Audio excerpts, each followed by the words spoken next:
သနာတော်နှစ်2563နှစ်ကောဇာတက္ကရာ1381ခုနှစ်တဘူရလပိကျော်တရက်2020ပြည့်နှစ်ဖေဖော်ဝါရီလ9ရက်တနင်္ဂနွေနေ့ရန်ကုန်တိုင်းဒေသကြီးဗဟန်းမြို့နယ်ဘိုးစိမ္မာအကစားကွင်းဓမ္မမန္တအတွင်ဘိုးစိမ္မာတိရကုထောက်ကူပြုအဖွဲ့ကဦးစီးကျင်းပအပ်သောဘိုးစိမ္မာအဖွဲ့၏25ကြိမ်မြောက်ငွေအထုသာသနာပူဇာမြတ်မင်္ဂလာတရားအလှူတော်အထူးဓမ္မသဘင်အခမ်းအနား၌ဟောကြားအပ်သောစိတ်ဆွဲလန်းမှုကိုအောင်နိုင်သူအကြောင်းတရားဒေသနာတော်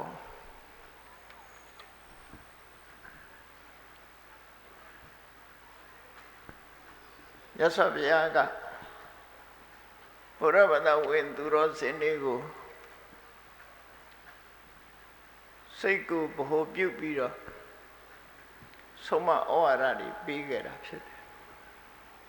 လူတိုင်းဟာသစိတ်တပရိယောဓပနံလို့ဆိုတိုင်းကိုယ်စိတ်ကိုဖြူစင်အောင်ကြိုးစားဖို့တိုက်တွန်းခဲ့တာဖြစ်သည့်အတွက်ကြောင့်တစ်ဖက်သားကိုအားကိုးရမှာမဟုတ်ပဲကိုအားကိုးပြီးကိုယ်စိတ်ဖြူစင်ရေးအတွက်အလေးပေးကြိုးစားဖို့ဟောကြားခဲ့တာဖြစ်တယ်စိတ်ကိုထိမ့်သိမ်းဆောင်းရှောက်လို့စိတ်ကိုအုပ်ထိန်းနိုင်သွားပြီဆိုရင်ကာယကံဝစီကံမနောကံဆိုတဲ့အမှုခတ်သိမ်းကိုထိမ့်သိမ်းနိုင်တဲ့အနေအထားကိုရသွားတာဖြစ်တယ်။ဓမ္မစကားမှာလည်းဗုဒ္ဓရဲ့အဆုံးအမကိုသိရှိနားလည်ချကြတဲ့အတိုင်းပဲစိတ်ပြိုကိုနုစိတ်ထောင်းကိုကြေးဆိုတဲ့ဟာတွေကလည်းစိတ်ကိုဗဟိုပြုပြီးတော့ပြောကြတာပဲဖြစ်တယ်။မြတ်စွာဘုရားဟောတဲ့ဒေသနာတော်တွေထဲမှာစိတ်တေနနိယတေလောကောလောကကြီးကိုစိတ်ကဥဆောင်နေတယ်ဆိုတာဘာကြောင့်လဲဆိုရင်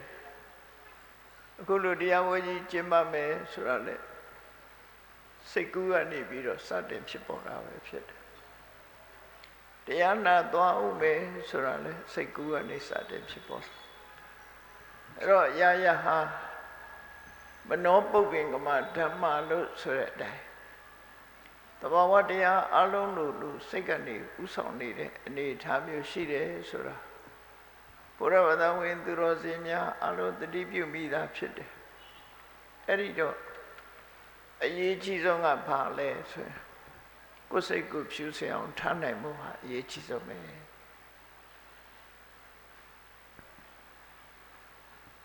စိတ်ဖြူစင်ဖို့အတွက်အဘိဓမ္မာမြတ်ဒေသနာမှာလည်းပဲစိတ်ရဲ့အညစ်အကြေးများနဲ့ထိုအညစ်အကြေးများကိုတန့်စင်ဆေးကြောနိုင်တဲ့စိတ်ဖြူစင်ကြောင်းတရားတွေကိုဟောကြားဆုံးမခဲ့တာဖြစ်တယ်လူတွေရဲ့ယဉ်ထဲမှာသဘာဝတရားနှမျိုးရှိတယ်အညစ်အကြေးနဲ့ထိုအညစ်အကြေးကိုတန့်စင်အောင်ဆေးကြောနိုင်တဲ့သဘာဝတရားစိတ်ရဲ့အညစ်အကြေးဆိုတာသဘာဝတရားတစ်ခုထိုအညစ်အကြေးကိုတန့်စင်ဆေးကြောနိုင်တဲ့တရားဆိုတာသဘာဝတရားတစ်ခုအဲ့ဒီသဘာဝတရားနှစ်ခုဘုရားဗဒဝင်သူတော်စင်တို့အနေနဲ့စိတ်ရဲ့အညစ်အကြေးတွေကိုသိရှိနားလည်ပြီးထိုစိတ်ရဲ့အညစ်အကြေးတွေကိုဗာနဲ့ဆေးကြောရမယ်ဆိုတဲ့နိလန်းကိုမြတ်ဗုဒ္ဓဓမ္မရရှိထားပြီးသားဖြစ်ကြတယ်။ယန္နာဖြစ်သွားတယ်ဆိုတာစိတ်ရဲ့အညစ်အကြေးတွေကုံအောင်ဆေးကြောနိုင်လို့ယန္နာဖြစ်တယ်လို့ခေါ်တယ်။ဒိဋ္ဌိနဲ့ဝိသိကိစ္စလို့ခေါ်တဲ့အမှန်မမြင်ခြင်းအကျင့်နဲ့ပတ်သက်ပြီးတန်တရားပွားခြင်းဆိုတဲ့ဒီသဘာဝတရားနှစ်ခုကို စေကြောလိုက်နိုင်တဲ့ပုဂ္ဂိုလ်ကိုသောတာပန်လို့ခေါ်တာကာမဂုဏ်အာယုန်စိတ်တွေကိုမုန်းတိစိတ်တွေကိုရှော့ချနိုင်တဲ့ပုဂ္ဂိုလ်ကိုတဂရကံလို့ခေါ်တယ်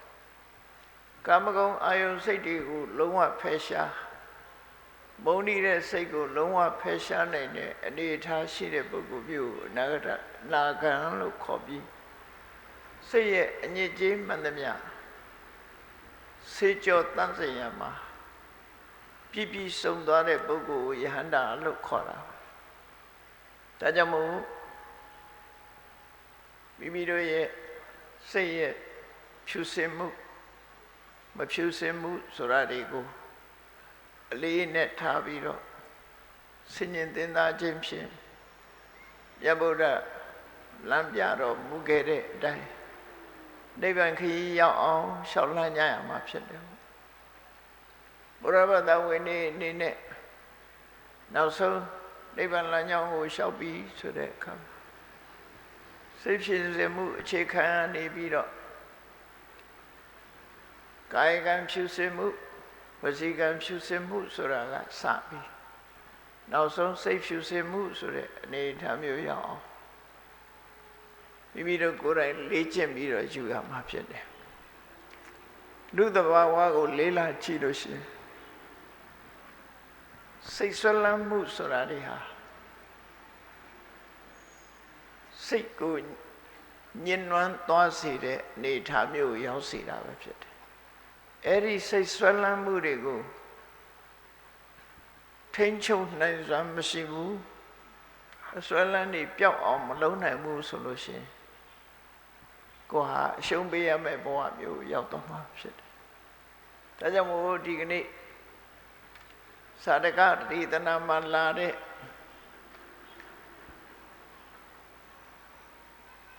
ဓမ္မထဆစက်ကိုအခြေခံပြီးတော့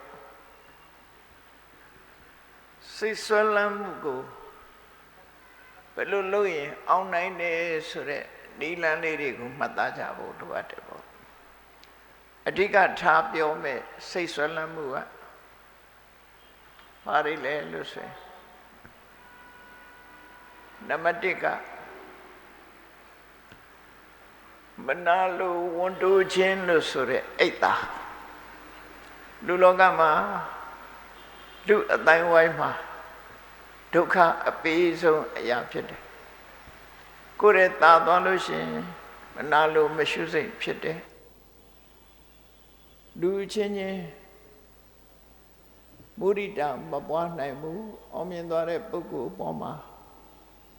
ဘလို့မုန်းတီးတဲ့စိတ်တွေဖြစ်ပွားခြင်းဟာလူတွေရဲ့ယင်ထဲမှာဆွဲလန်းနေတဲ့အရာတစ်ခုပဲဖြစ်တယ်အဲ့ဒီအိတ်တာဆိုတဲ့ယင်ထဲကဆွဲလန်းစေတတ်တဲ့သဘာဝတရားဟာလူလောကကြီးတစ်ခုလုံးကိုနှိမ့်ဆက်နေတယ်လွှမ်းမိုးချုပ်ကင်ထားတယ်မနာလိုစိတ်ကင်းစင်တဲ့ပုဂ္ဂိုလ်ဟာအလွန်ရှားတဲ့အနေထားမျိုးရောက်ပြီးလူအတိုင်းဝိုင်းထဲမှာမနာလိုခြင်းဆိုတဲ့အိတ်တာတရားဟာလွှမ်းမိုးပြီးတော့နေခဲ့တာဖြစ်တယ်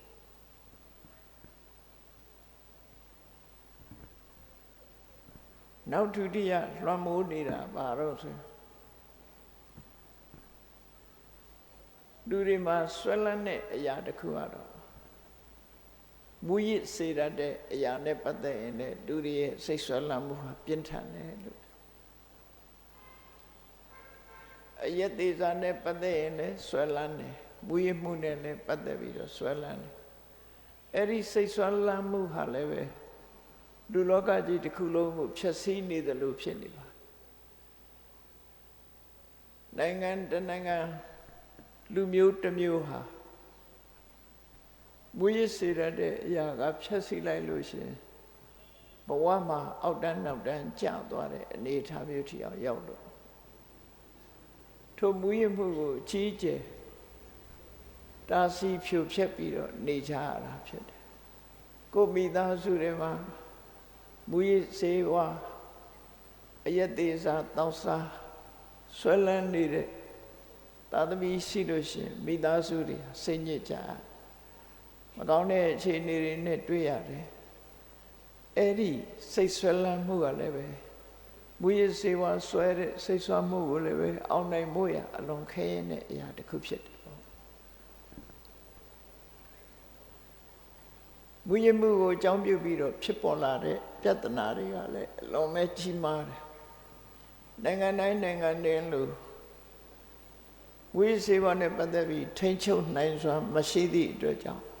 အကြီးအကျယ်ပြဿနာတက်ပြီးတော့နေချတာကနေ့ခေတ်မှာထင်ရှားတယ်ပေါ့နော်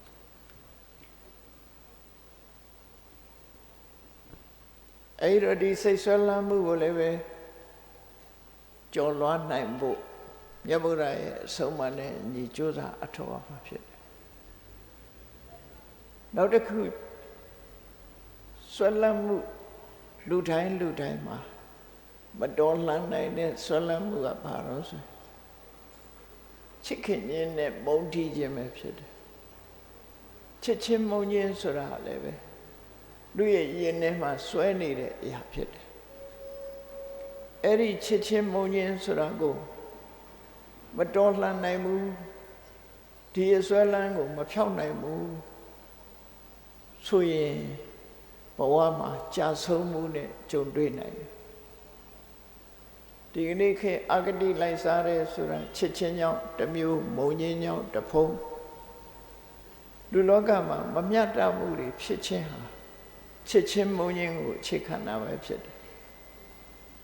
အဲ့တော့လူလောကကြီးကိုနှိပ်စက်နေတဲ့စိတ်ဆွဲလန်းမှု၄မျိုးလို့ပြောရမှာဖြစ်တယ်ဒါကဒီစာရကဒေသနာအရပြောတယ်တခြားဟာတွေလည်းစိတ်ဆွဲလန်းမှုတွေရှိနိုင်သေးတယ်နံပါတ်၁ကအိတ်တာမနာလိုစိတ်အဲ့ဒီမနာလိုစိတ်ကလည်းဖြည့်ပြောက်ဖို့အလွန်ခဲနေပေါ့လူလောကကြီးကိုအကျိုးမပြုတဲ့မနာလိုစိတ်အယက်သေးစားဆွဲလန်းတဲ့စိတ်ချစ်ခင်ဆွဲလန်းတဲ့စိတ်မုန်းတီးဆွဲလန်းတဲ့စိတ်ဆိုဒီ၄မျိုးဟာပြင်းထန်တဲ့အဆွဲ၄မျိုးစိတ်ဆွဲ၄မျိုးလို့ခေါ်တယ်အဲ့ဒီစိတ်ဆွဲမှု၄ရပ်ဟာဘလောက်ဒုက္ခပေးတယ်လဲဆိုတာကိုသာရကဒေသနာမှာဟောထားတဲ့အတိုင်းဟောပြောမှာဖြစ်တယ်သို့သောမိမိတို့ဘဝမှာလက်တွေ့ကြကြကျင့်သုံးနိုင်ဖို့ကိုယ်ပိုင်အတွေ့အကြုံလေးတွေကိုလည်းပဲဒီထဲမှာထည့်သွင်းပြီးဒီစိတ်ဆွဲလန်းမှုတွေဘလောက်ဒုက္ခပေးတယ်ဆိုတာချက်ထွင်ပြီးတော့သိနိုင်မှာပဲဖြစ်တယ်ပေါ့နော်အဲ့ဒီစိတ်ဆွဲလန်းမှုတွေကိုတမန်အားဖြင့်မှန်ကန်တဲ့အတွေးနဲ့ပယ်ဖြောင်းနိုင်တော့လေအမြစ်ပါပြုတ်အောင်ပယ်ဖြောက်ဖို့ကြတော့မြတ်ဗုဒ္ဓဟောကြားတဲ့ဝိပဿနာကျင့်စဉ်ကိုကျင့်ရမှာဖြစ်တယ်ဝိပဿနာကျင့်စဉ်ကိုကျင့်လို့အမှန်တရားကိုသိမြင်တဲ့အခါမှာထိုစိတ်ဆွဲလန်းမှုတွေရဲ့အရင်အမြစ်ဖြစ်တဲ့အခြေခံဝိမြင့်နှစ်ခုလို့ခေါ်တယ်အဝိဇ္ဇာနဲ့တဏှာဒီနှမျိုးဟာလုံးဝ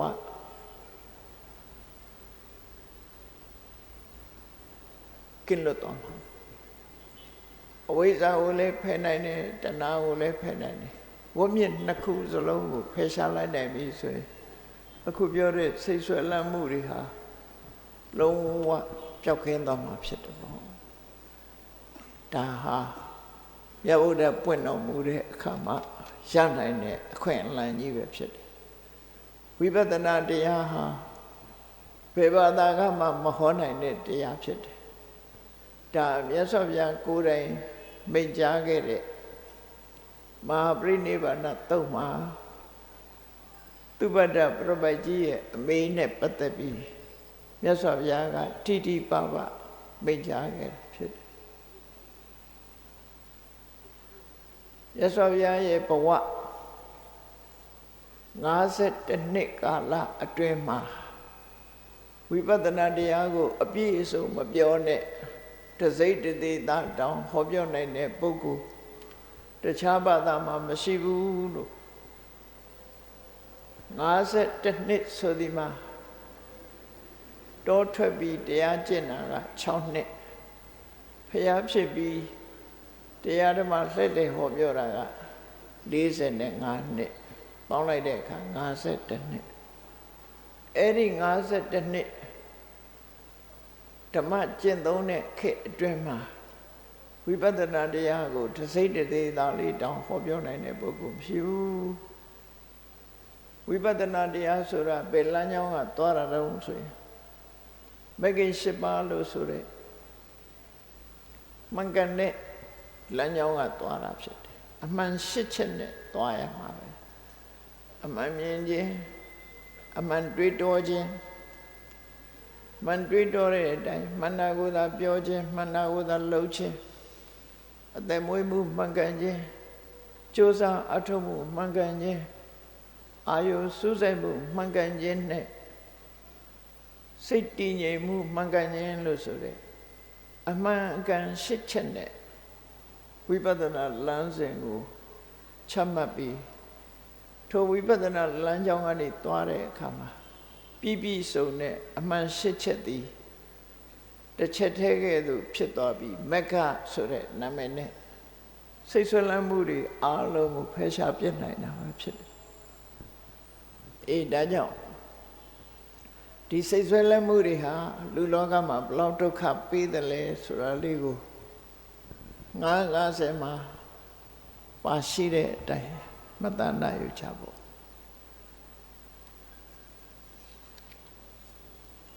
နံပါတ်1ကမနာလိုဝန်တုစိတ်အဲ့ဒီမနာလိုဝန်တုစိတ်ဟာလူလောကကြီးကိုတဦးနဲ့တဦးမတည့်အောင်အချင်းချင်းကွဲပြားအောင်သွေးခွဲနေတာသူပဲဖြစ်တယ်ပေါ့မနာလိုမရှုစိတ်လို့ဆိုတဲ့အိတ်တတရားဟာဒေါသနဲ့ရှင်တွဲလာတာဖြစ်သည့်အတွက်ကြောင့်မုန်းတိမှုတွေရွှန်ရှာမှုတွေနဲ့လောကကြီးကိုပျက်စီးအောင်လုပ်တဲ့ထဲမှာကြီးမားတဲ့လက်သည်တရားခံပဲဖြစ်တယ်အဲ့ဒီမှာ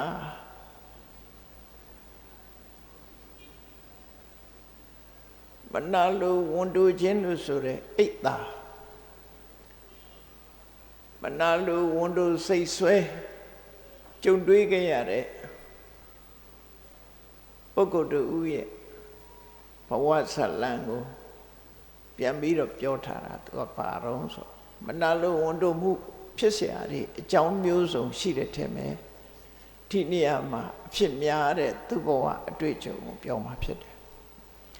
အဋ္ဌိယကာရဏရာဇပဏပိသိံပရောဟိတသောမံအဋ္ဌိနိဝေဒေတိတတ္တမဟံအနုတ္တုယကောဘဝအတွေ့အကြုံတစ်ခုအနေနဲ့သူကပြောတာအဲ့ဒီဇာတ်လမ်းလေးကဘုရင်ကြီးတစ်ပါးရဲ့အတွေ့အကြုံပဲဖြစ်တယ်ပါရဏသီမြို့က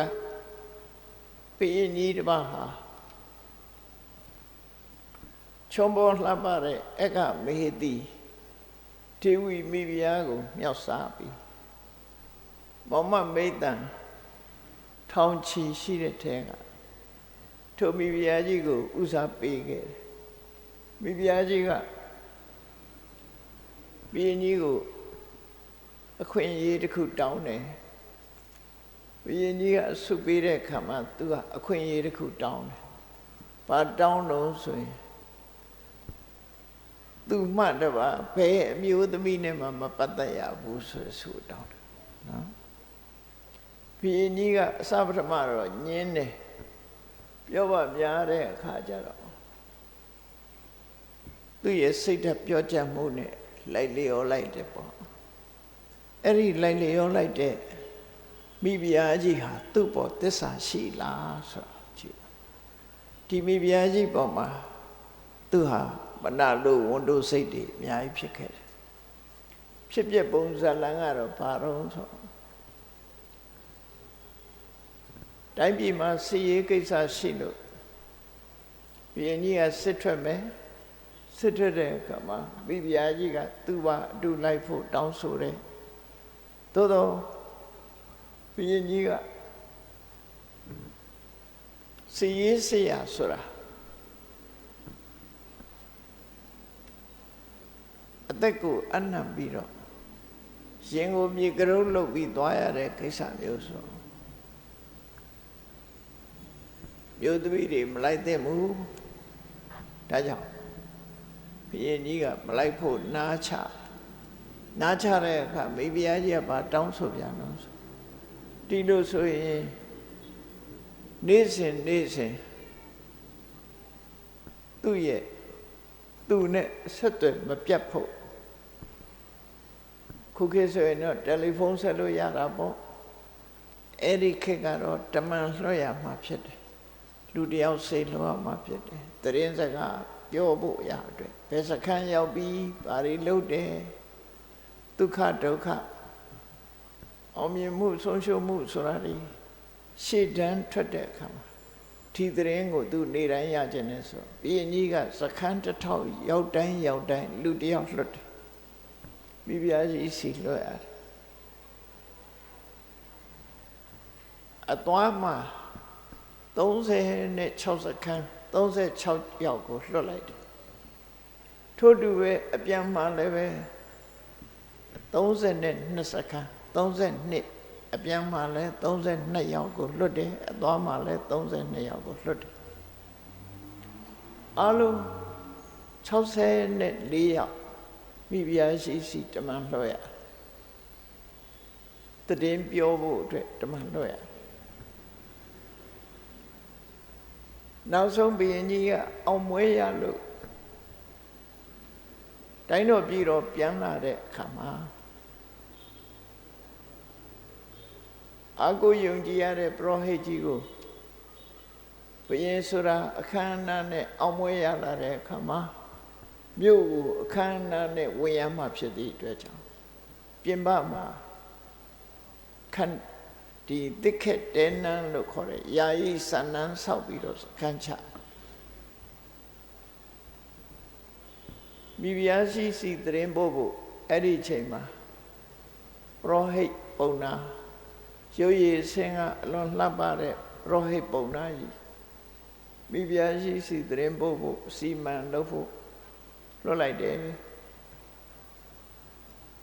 ပြောရမယ်ဆိုရင်အဲ့ဒီပရောဟိတ်ပုံနာကြီးနဲ့ပတ်သက်ပြီးအလုံးမိဖုရားကြီးရဲ့အကျင့်စာရိတ္တတွေကုံပေါ်လွန်သွားတယ်ပရောဟိတ်ပုံနာကြီးရောက်တဲ့အခါကျတော့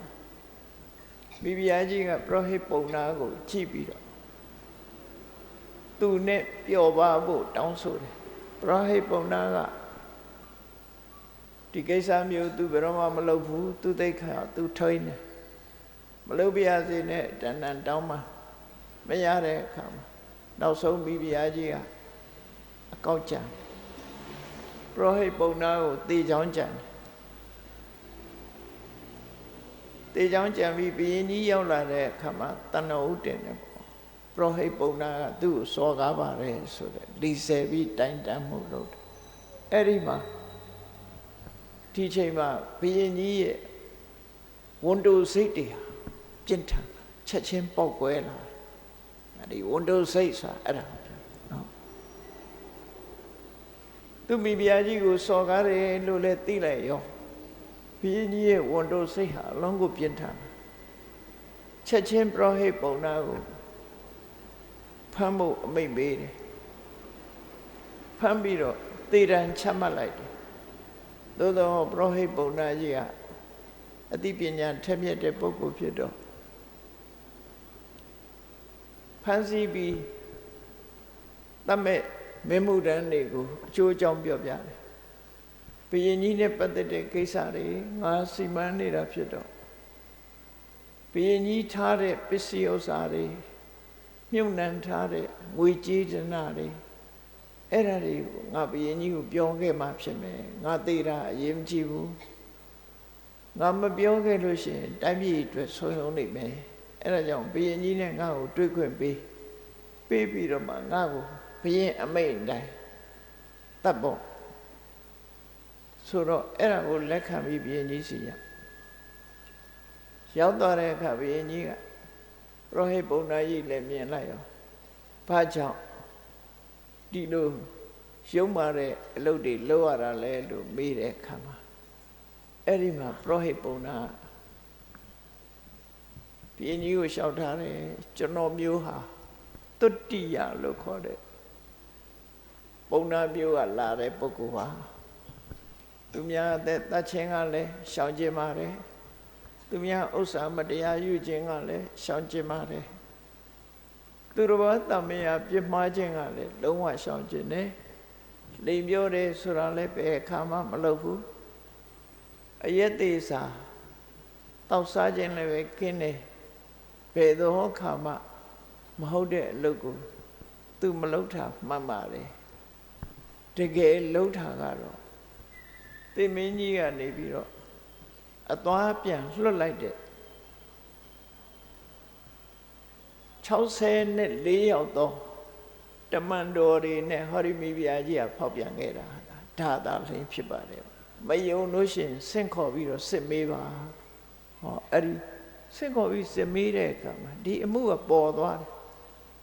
ဟောဒီအမှုပေါ်သွားတယ်အဲ့လိုပေါ်တဲ့အခါမှာ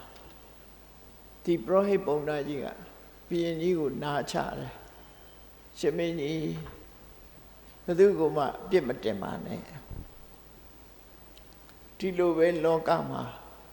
ဖြစ်တတ်တဲ့ကိစ္စတွေအများကြီးဖြစ်ပါတယ်သူ့ကိုအပြစ်မတင်သလို64ယောက်သောတမန်တော်တွေကိုလည်းအပြစ်မတင်ပါနဲ့နောက်ဆုံးမှာမိဖုရားကြီးကိုလည်းပဲအပြစ်မတင်ပါနဲ့လောကသဘာဝမှာဖြစ်တတ်တဲ့စိတ်ဆွမ်းလန်းမှုတွေကြောင့်ဖြစ်တဲ့အရာတွေသာဖြစ်ပါတယ်ဆိုပြီးဘုရင်ကြီးကိုနားချတော့ဘုရင်ကြီးကလက်ခံသွားတယ်လက်ခံသွားပြီးတော့သူဟာငါအခုလိုပရောဟိတ်ပုံနာကြီးကိုတတ်ဖို့ကြိုးစားတယ်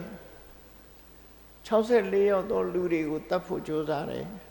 မိဖုရားကြီးကိုလည်းတတ်ပြစ်ဖို့ကြိုးစားတယ်အခုလိုပြစ်မှုတွေကိုစီရင်ဖို့စိတ်လိုက်မှန်လိုက်ငါဟာစီမံဆုံးဖြတ်ခဲ့တာအဓိကကတော့မိဖုရားကြီးပေါ်မှာဝန်တိုခြင်းကြောင့်ဖြစ်တယ်ဆိုတာသူကသူစဉ်းစားမိလားဝန်တိုစိတ်ဟာဘလောက်ဆိုးတယ်နော်ဒီကနေ့ခေတ်မှာလည်းလူတိုင်းဝန်တိုတယ်ဆိုတာတူတယောက်ချီးပွားရင်လည်းမနာလို့ဝန်တိုစိတ်ဖြစ်တတ်တယ်ကိုယ်ရဲ့တာသွားရင်လည်းမနာလို့ဝန်တိုစိတ်ဖြစ်တယ်ရှင်ပြိုင်သူအချင်းချင်းမှလည်းပဲအနိုင်ရသူကိုရှုံးသူကဝန်တိုစိတ်ဖြစ်တတ်တယ်ဝန်တိုစိတ်တွေဟာလူအတိုင်းဝိုင်းတစ်ခုလုံးကိုလွှမ်းမိုးထားသလိုဘယ်လူမျိုးပဲအတိုင်းဝိုင်းမှာပဲဖြစ်ဖြစ်ဝန်တိုစိတ်ကိုအကြောင်းပြုပြီးတော့တတ်ကြတယ်ဖြတ်ကြတယ်ပြစ်မှုတွေကျူးလွန်ကြတယ်ဆိုတာထင်ရှားတယ်လေဒါ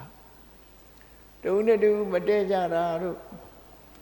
ဘဝမှာချမ်းချမ်းသာသာနေချင်တော့လဲမနေနိုင်တာတို့ဟောဒီမနာလိုဝန်တိုမှုဆိုတဲ့အိတ်တာအပြစ်တင်လိုမှုဆိုတဲ့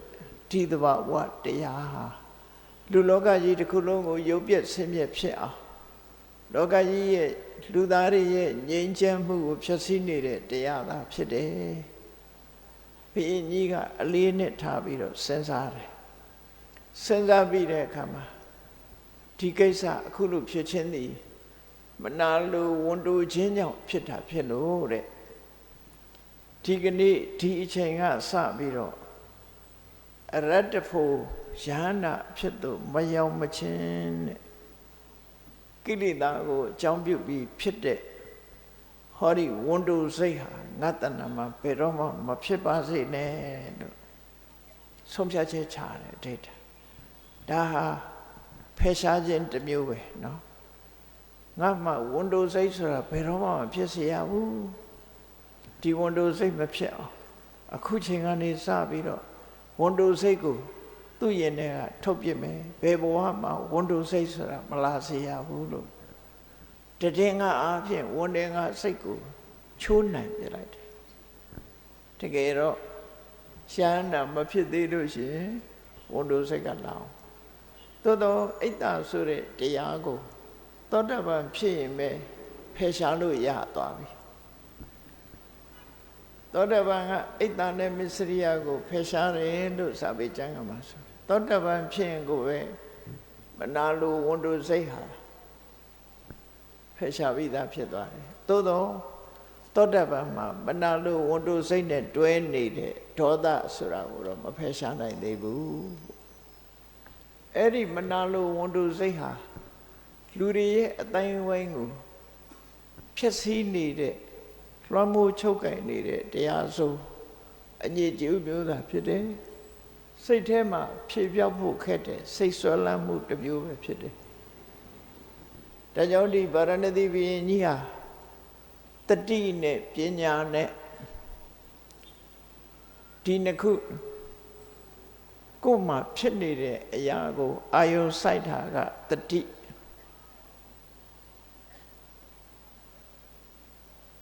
အိတ်တာရဲ့အပြစ်နဲ့အိတ်တာမရှိခြင်းဝန်တုအိတ်တာမရှိခြင်းရဲ့အကျိုးမနာလိုဝန်တုခြင်းရဲ့အပြစ်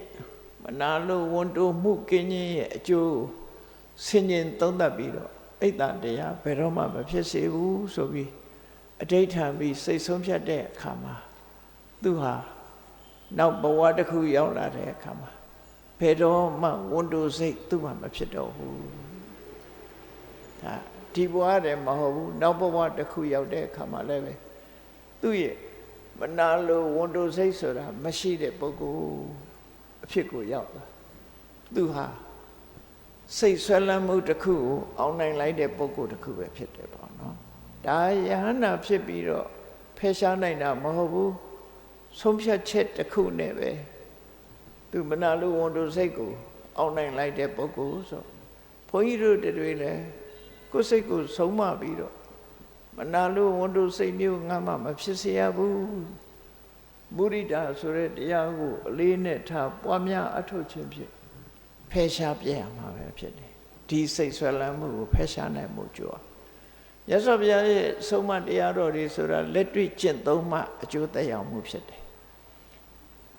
ကိုယ်ွယ်ဖို့ပူဇော်ဖို့တဲ့ကိုယ်တိုင်ကျင့်သုံးမှုအတွက်မြတ်စွာဘုရားဟောတာဖြစ်တယ်ဒါကိုသတိထားရမှာပေါ့နော်နောက်တစ်ခုကတော့လူတွေရဲ့စိတ်မှာအယက်သေးစာတောက်စားတဲ့အခါမှာဆွဲလန်းသွားတယ်မတောက်ရမနေနိုင်တဲ့အနေအထားမျိုးရောက်ပြီးတော့နော်ဆွဲလန်းတတ်တယ်ဆိုတာအလုံးအသိပဲမူရစေဝါတွေကဆွဲလန်းတတ်တယ်အယက်သေးစာတောက်စားမှုပါလဲဆွဲလန်းတတ်တယ်တချို့များဆိုရင်သေသည်ထီအောင်မဖြတ်နိုင်လောက်အောင်ဆွဲလန်းပြီးတော့သွားရတယ်စိတ်ဆွဲလန်းမှုတစ်မျိုးတည်းမှာအယက်သေးစာပေါ်မှာဆွဲလန်းခြင်းဟာပြင်းထန်တယ်လို့အယက်သမားကနဲ့ဒိခုံချုပ်တာအဲ့ဒါနဲ့ပတ်သက်ပြီးတော့လည်းပဲဒီဇလန်နဲ့မှာပါတဲ့ခုနကဗာရဏသီမြင်းဘဝကနေပြီးဆောက်တည်ခဲ့တဲ့ပုဂ္ဂိုလ်ဟာဘဝတစ်ခုမှာအယက်သေးစာတောက်စားလို့တဲ့ဆွဲလန်းမှုကိုသူဖယ်ရှားနိုင်ခဲ့တယ်ပေါ့နော်သူရဲ့အဋိဋ္ဌံဖြင့်ဒီစိတ်ဆွဲလန်းမှုကိုအောင်နိုင်အောင်လုပ်ခဲ့မှုတယ်သူရဲ့ဘဝအတွေ့အကြုံကိုပြန်ပြီးတော့ပြောတဲ့အခါမှာမတ္တောအဟံမဟာရာဇဗုဒ္ဓမန္တာနိခါရယေတတသောကေနဟံဖုတ်ထောမစ္ဆပန္နဝိဝေစေသူဟာအယက်သေးစာကိုဘာကြောင့်ဒီဘဝတည်းမကဘူးဘဝဆက်ဆက်မှာအယက်မုန်းသွားတဲ့ပုဂ္ဂိုလ်အယက်ဆွဲလန်းမှုကို ဖယ်ရှားတွန်းလှန်လိုက်တဲ့ပုဂ္ဂိုလ်ဘာကြောင့်ဖြစ်ရတယ်လဲဆိုရင်အတူချုပ်ကသူဟာအယက်မူးပြီးတော့သူ့သားကိုတတ်ပြီးတော့သားရဲ့အသားနဲ့ပွဲတော်တီးခဲ့ဘူးတယ်ကိုချစ်လက်ဆိုတော့သားလေးရဲ့အသားနဲ့အယက်မူးနေတဲ့အချိန်မှာကိုသားကိုတတ်စားခဲ့တာကြောင့်မို့ဒီအယက်ရဲ့ဆိုးဝါးမှုကိုသူသိပြီးတော့ဘယ်တော့ခါမှယန္တာမဖြစ်မချင်းနော်ဒီလိုဘဝကိုပျက်စီးစေတတ်တဲ့အယက်ဆိုတာငါဘယ်တော့မှမတောက်တော့ဘူးလို့ဘဝတစ်ခုမှာသူဟာမြေမှုန့်ကိုမျက်နှာကိုတုပ်လိမ့်ပြီးတော့သေချာပေါ့အဋ္ဌထံခဲ့တာဖြစ်တယ်ပေါ့ဒါသူတို့ခေတ်ကပေါ့တခုလောက်တော့မယ်ဆိုရင်မြေကြီးကိုတက်တည်တည်တဲ့အနေနဲ့မြေမှုန့်ကိုလက်နဲ့ယူပြီးတော့မျက်နှာကိုပုတ်ပြီးတော့ဘယ်တော့မှဒီဟာကိုမကျူးလွန်တော့ဘူးအခုကတော့လက်တန်းချင်းချိတ်ပြီးတာတို့လက်ဝါးချင်းရိုက်ပြီးတော့လောက်ကြတာဒါတဘာဝနော်သူရှင်ကျေးမှုနဲ့သူလောက်ကြအဲ့တော့အဖြစ်ပြက်ကဒီလိုဗာရဏသီဘုရင်ဖြစ်ခဲ့တော့ကသူဟာအယက်မရှောင်နိုင်နဲ့အယက်အမြဲတမ်းဆွလန်းနေတဲ့ဘုရင်ကြီးတူဖြစ်ခဲ့တယ်အမြဲတမ်းအယက်နဲ့ပဲပျော်မွေ့ပြီးတော့နေတယ်တနေ့ကျတော့အဖြစ်ဆိုးတစ်ခုကဘလို့ကြုံသွားတော့ဆိုသူ့မှာသားကလေးတူထွန်းကားထားတယ်ကလေးပေါက်စားအလွန်ငယ်သေးတဲ့အရွယ်လေးတရက်မှာသူဟာအရဲကြိုက်တယ်လို့အသားလည်းအလွန်ကြိုက်တယ်ဥပုပ်နေ့တရက်မှာသူကိုယ်တိုင်အမိန့်ထုတ်ထားတာအသားမပေါ်ရဘူးမာခာတသမယလို့ခေါ်တယ်ဘုရားမှာဟုတ်သည်ဖြစ်စေမဟုတ်သည်ဖြစ်စေတရားဝါတွေကိုမတတ်ရဘူးအသားမပေါ်ရတဲ့နေ့ဆိုပြီးတော့သတ်မှတ်ပေးထားရှိတယ်အဲ့တော့ဘုရင်ကြီးကလည်းအသားမပါရင်ပွဲတော်မတည်ဘူးဖြစ်သွားပုံကတော့စရောဂဲကကျွတ်တင်ပြီးတော့အသားကိုတရက်ဝယ်ထားတယ်အခုခေတ်လို့ရေခဲတက်တာကရှိတာမဟုတ်ဘူးလေအသားကိုလာပြီးနေလို့ဥပုံနေ့မှာအသားမတတ်ရဘူးဆိုတဲ့အခါမှာအဖိတ်နေ့လို့ကအပူဝယ်ထားတယ်သို့တော့သူဝယ်ထားတဲ့အသားသေးသေးချာချာမသိမ်းတော့ဘရင်မွေးထားတဲ့ခွေးတွေဝင်စားသွားတယ်နောက်ရက်ဘရင်ကြီးကပ်ဖို့ဆက်ဖို့အသားမရှိတော့ဘုရင်ကြီးကလည်းအသားမပါရင်ဘယ်တော့အခါမှပွဲတော်မတည်ဘူးဆိုတော့စရောဂဲဟာအကြက်ရိုက်ပြီးမိဖုရားရှိသွားပြီးတော့အကြံဉာဏ်တောင်းတယ်သူ့မှာအသားလည်းမရှိဘူးလက်ဖြင့်ကအသားမပါရင်ဘုရင်ကြီးကလက်ခံမှာမဟုတ်ဘူးအဲ့ဒါဘယ်လိုလုပ်ရမလဲဆိုမိဖုရားကြီးကအကြံပေးတယ်အေးဘုရင်ကြီးကသူ့သားလေးတွေ့လို့ရှိရင်ကျန်တာအလုံးကိုမေ့နိုင်တယ်သားကလေးနဲ့ပဲဒီချော့မြူပြီးတော့ကျန်တာတွေအကုန်လုံးမေ့သွားနိုင်တယ်အဲ့တော့ပွဲတော်တည်တဲ့အချိန်မှာငါကသားလေးကိုယူပြီးဘုရင်ရဲ့ပေါင်မော်တင်ပေးထားမယ်အဲ့ဒီအချိန်မှာမင်းပွဲတော်ဆက်အဲ့ဒီကျန်တိုင်းစားတော့ကဲကခက်လန့်လန့်နဲ့အသားမပါတဲ့ပွဲတော်ကိုတည်လာဒီအချိန်လေးမှာမိဖုရားကြီးကသားကလေးကိုချီလာပြီးဘုရင်ကြီးပေါင်မော်တင်ပေးလိုက်တယ်ဘုရင်ကြီးကသားကလေးမြင်ကြတဲ့ဟာသူကသားကလေးကလွယ်လို့ဘာမှအာရုံမဆိုင်ဘူးသို့တော့စရောကဲရောက်လာပြီးတော့ထမင်းပွဲကိုကြည့်လိုက်တဲ့အခါမှာအသားမပါတာတွေ့တယ်အရက်ကလည်းမူးနေပြီမူးနေအောင်တောက်ထားတာဘာမှတတိမရှိတော့ဘူးအဲ့ဒီအချိန်မှာအသားပဲ့မလဲလို့ဆိုတော့ဒီနေ့ဟာဥပုပ်နေ့အသားမပေါ်ရတဲ့နေ့ဖြစ်သည့်အတွက်ကြောင့်အသားမပါနိုင်ပါဘူးလို့ရှောက်တဲ့အခါမှာသူ့သားလေးကိုလက်ကုပ်ချိုးပြီးရော့ခုချက်ချင်းချက်ခဲ့ဆိုသားလေးကိုတတ်ပြီးတော့ချက်ခိုင်းလိုက်တယ် ဘုရင်ကြီးကိုကြောက်လို့ဘယ်သူမှမပြောရဲဘူးငိုလည်းမငိုရဲကြဘူးသားကလေးဟာအချောင်ဘုရင်ကြီးပွဲတော်စာဖြစ်သွားတယ်နော်သိဆုံးပြီးတော့အဲ့လိုသားရဲ့အသားကိုစားပြီးတော့နောက်တည့်ရက်နဲ့အမူးပြေတဲ့အခါကျတော့ငါသားလေးပဲမရုံခေါ်ခဲ့ကြလို့ဆိုတဲ့အခါမှာမိဖုရားကြီးကအဲ့ဒီကြတော့ငိုကြွေးပြီးတော့ညာကအဖြစ်ဖြစ်ကိုပြောရတာဖြစ်တယ်အဲ့ဒီအချိန်မှာဘုရင်ကြီးဟာစိတ်နှလုံးဘလောက်ဒုက္ခရောက်သွားတယ်သူဟာပဂရိစိတ်နဲ့ဆိုရင်ဒီသားလေးကိုတတ်ရမှာမဟုတ်ဘူးအရက်မူးနေသည့်အတွက်ကြောင့်ဒီကလေးကိုတတ်လိုက်တယ်တတ်ရုံနဲ့မကဘူးသူ့သားရဲ့အသားကိုတောင်စားတယ်ဆိုတော့ဒီအဖြစ်ဆိုးကြီးဟာအရက်သေးစာတောက်ဆရာခြင်းကြောင့်ဖြစ်တာပဲဒါကြောင့်မို့အရက်သေးစာအခုလိုအဖြစ်ဆိုးနဲ့ဂျုံစေတတ်တဲ့ဘဝမှာဘာကိုမှမစင်စားနိုင်တော့အောင်ပျက်စီးသွားတဲ့အရက်မျိုးကိုငါဒီကနေ့ကစပြီးဘယ်တော့မှမတောက်တော့ပါဘူးလို့ဒိဋ္ဌာန်လိုက်တာအဲ့ဒီဒိဋ္ဌာန်လိုက်သည့်အတွက်ကြောင့်အဲ့ဒီဘဝကစပြီးတော့အခုနောက်ရောက်လာတဲ့ဘဝတွေထီအောင်သူဟာဘယ်တော့မှအရက်မတောက်တဲ့လူဖြစ်သွားတယ်ဒါအဋိဋ္ဌာန်ယုံနဲ့ပဲဒီလို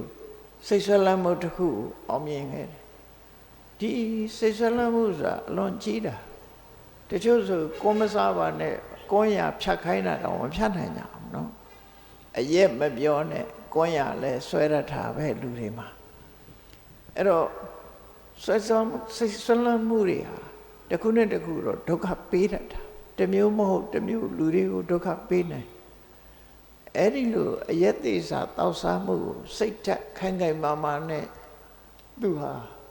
အောင်နိုင်လိုက်တဲ့အနေအထားမျိုးကိုရရှိခဲ့တယ်ဆိုတာသူ့ဘဝစာကြောင်းကိုခုလိုမှတ်တမ်းတင်ထားတာပဲဖြစ်တယ်ပေါ့နောက်တစ်ခုဇလန်းတစ်ခုကတော့အဲ့ဒီပုဂ္ဂိုလ်ပဲဘဝတစ်ခုမှာသူကကိတဝါသောနာမဟာရာဇပုဒ္ဒောပစ္စေကဘောဓိမေပတ္တံဗိနိတဝါသဝိတောနိတနေဟောတတ္တကာရဏချစ်ခင်မှုနဲ့ပတ်သက်ပြီးတော့စိတ်ဆွဲလမ်းမှုဟာလည်းပဲအလွန်ပြင်းထန်တယ်အဲ့ဒီချစ်ခင်မှုဆိုတဲ့စိတ်ဆွဲလမ်းမှုဟာလည်းပဲလူကိုဒုက္ခပေးချစ်ချင်းမုန်းခြင်းဆိုတဲ့နေရာမှာချစ်ချင်းဟာလည်းဒုက္ခပေးအဲ့ဒါနဲ့ပတ်သက်ပြီးတော့သူ့ရဲ့ဘဝအတွေ့အကြုံလေးတခုပြောပြတယ်သူဟာတိုင်းပြည်တစ်ပြည်ရဲ့ဘုရင်တဦးဖြစ်တယ်သူ့ရဲ့နာမည်ကအဲ့ဒီဇလန်းမှာခိတဝါဒလို့ခေါ်တယ်ခိတဝါဒဘုရင်ကြီးမှာသားကလေးတူမင်းသားလေးတူသားကလေးတူမွေးဖွားလာတော့အရွယ်ရောက်တဲ့အခါမှာအိမ်ရှိမင်းသားအဖြစ်ခံထားအဲ့ဒီသားကလေးမွေးလာတဲ့အခါမှာနမိတ်ဖတ်တဲ့လက္ခဏာဖတ်တဲ့ပေရင်ဆရာတွေကပြောတော့ဆိုဒီကလေးရဲ့စာတာဒီကလေးရဲ့လက္ခဏာအရာသူဟာရေငတ်ပြီးတော့သေကိန်းရှိတယ်ပေါ့နော်ရေမတောင်းရလို့သေမဲ့အမှတ်သားပါနေတယ်ရေပြတ်ပြီးတော့ရေငတ်ပြီးတော့သေလိုက်မယ်ကျွတ်တင်ပြီးတော့ဟောကိန်းထုတ်တာအဲ့ဒါကိုဘုရင်ကြီးကစိုးရိမ်တော့သူသားလေးရေမကတ်ရအောင်ဆိုမြို့တဲ့ကောင်မှလည်းရေကန်နေရေအိုးစင်နေဥယျာဉ်မှလည်းရေကန်နေရေအိုးစင်နေ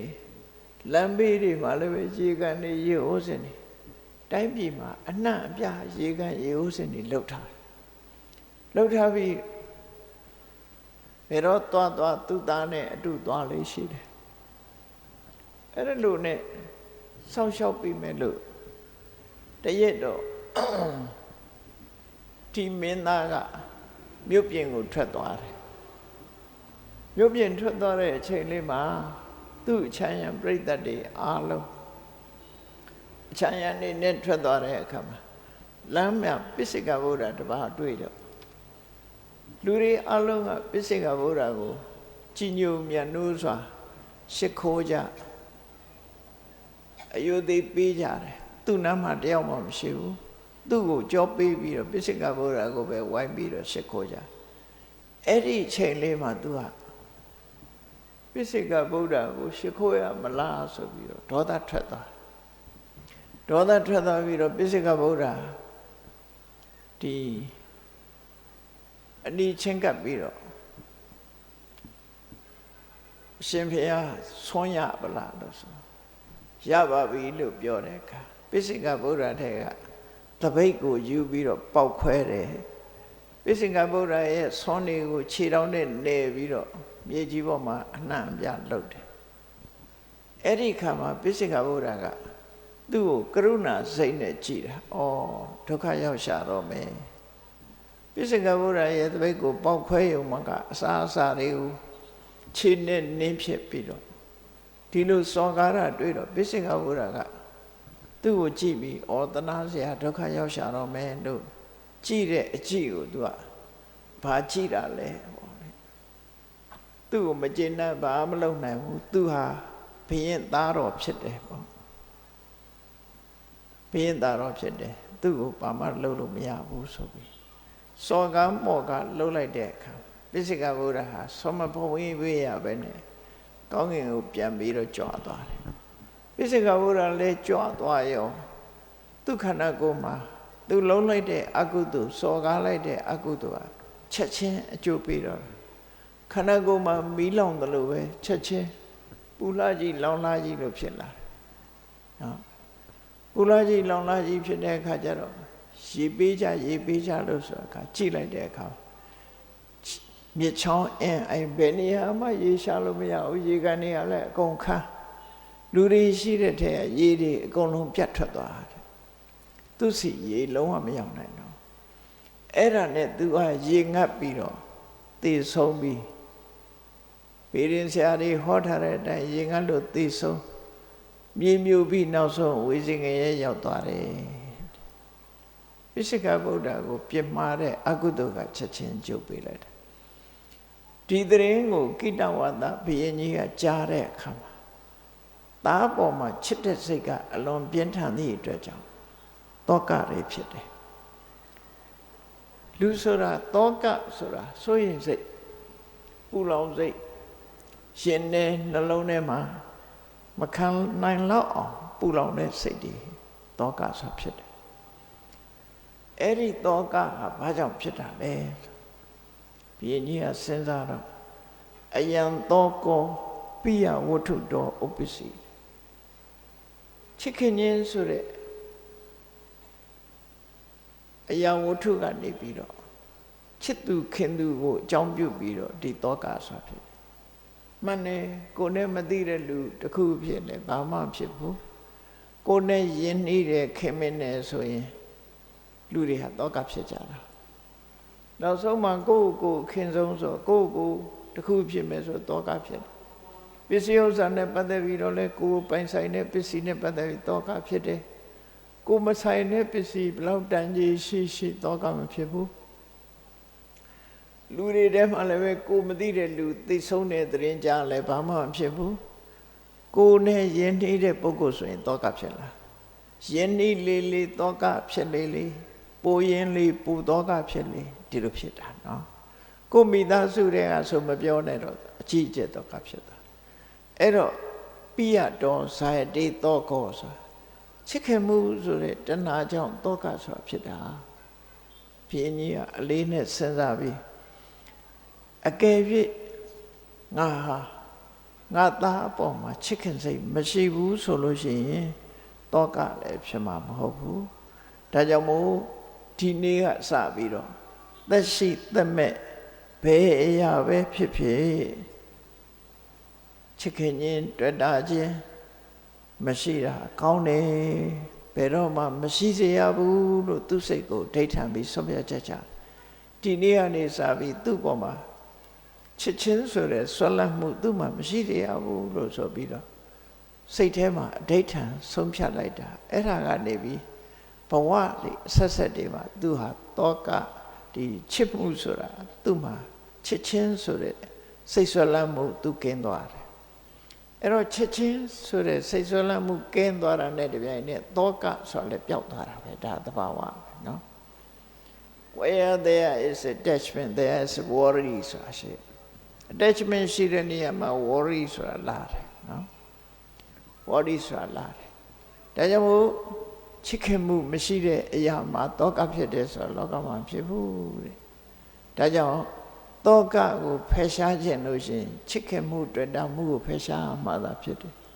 ချစ်ခင်မှုတွေ့တာမှုကိုမဖယ်ရှားနိုင်ပဲတောကကင်းဝေးနေထိုင်ရေးဘလောက်ကြိုးစား